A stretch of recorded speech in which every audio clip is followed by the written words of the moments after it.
So ito na nga yung pang 12 namin na vlog ni Leng at meron pa nga natitirang 48 dahil nangako nga kami ng tatapusin namin yung 60 vlog bago mag-August. At sa mga video upload nga namin binablog namin yung buhay namin habang meron kami pinapatakbo na isang maliit na negosyo.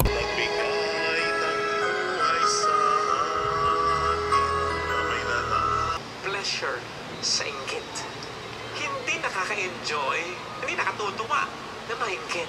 Sige nga, natuwa po ba tayo nung mainggit tayo? Nag-enjoy po ba tayo ngayong naiinggit tayo? Yung ibang mga kasalanan kahit pa paano, may pleasure pa. At patawarin mo kami sa aming mga sala. Ng Ama at ng Anak at ng Espiritu Santo. Amen. Pumayo tayo sa kapayapaan ni Kristo. Salamat sa Diyos. So kakatapos nga lang namin doon sa may sa online healing mass, tapos bibili nga kami ng uulamin nga namin. Me.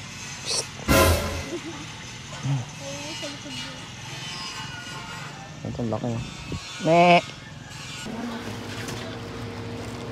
Anong isda to? Parang puro ulo. Ay, pangsigang lang to, ma'am. Pangsigang. Baka iwa lang yan. Hindi siya. Oo, ibang isda yan. So, ayun, umakit sa may labas si Marco. Kasi, nalaki yung pintuan.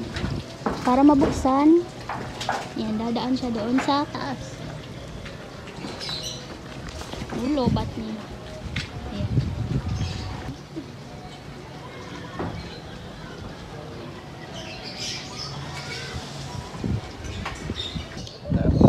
Yung talapia naging tuyo eh. Ayan yung tilapia na bibilin dapat namin.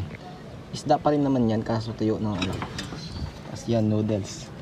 Na magkakayuti na tayo dito. Yeah, pwede na yan.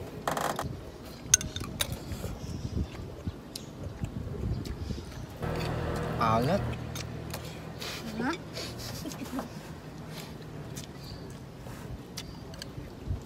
Parang ano to ah. Asin na.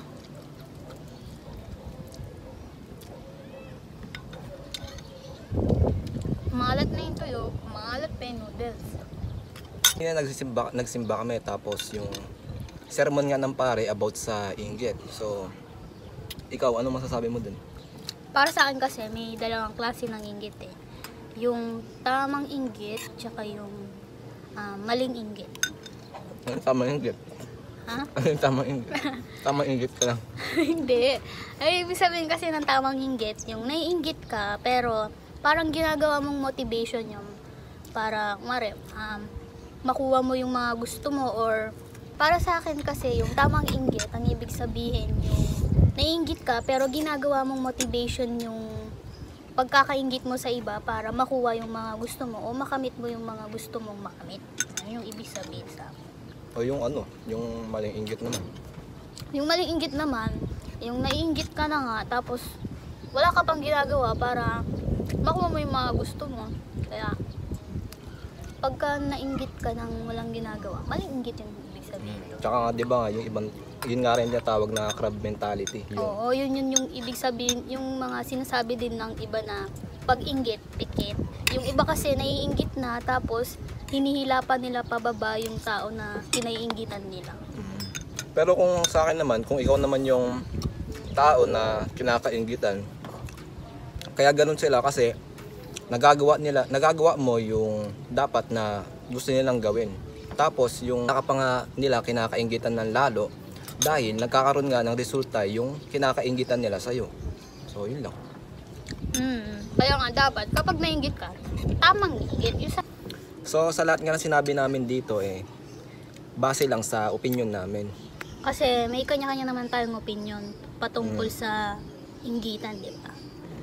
Kayo, ano ba yung opinion nyo sa pagiging inggit? Comment nyo naman. Vlogger niya talaga. Vlogger yun. Comment down below. And please don't forget to subscribe.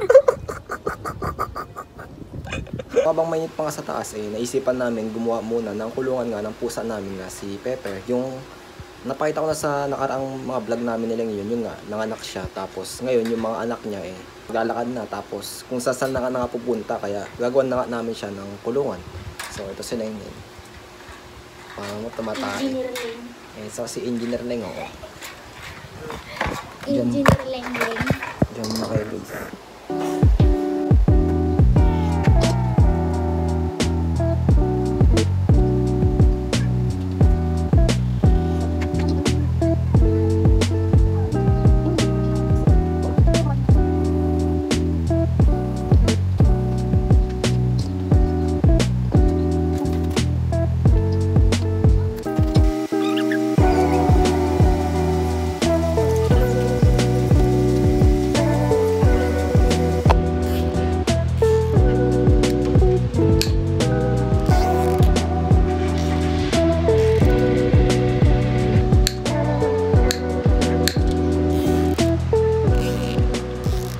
Tapos na siya guys, tapos nilagyan na lang namin dito ng daanan niya.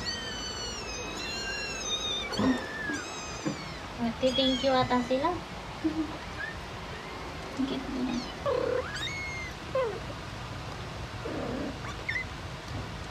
Parang aso pepper yung anak mo eh. Parang 100 Dalmatian. Parang manok lang. Kaysa naman doon sa mga para din na sila makawala. Para layos na. Tapos ko lang kumain, tapos na. Wala na rin namang abibang gagawin dito. So, tatapusin na lang nila yung yan. Tatapusin na lang yung pinipaint niya na yun, tapos matutulog na nga rin kami.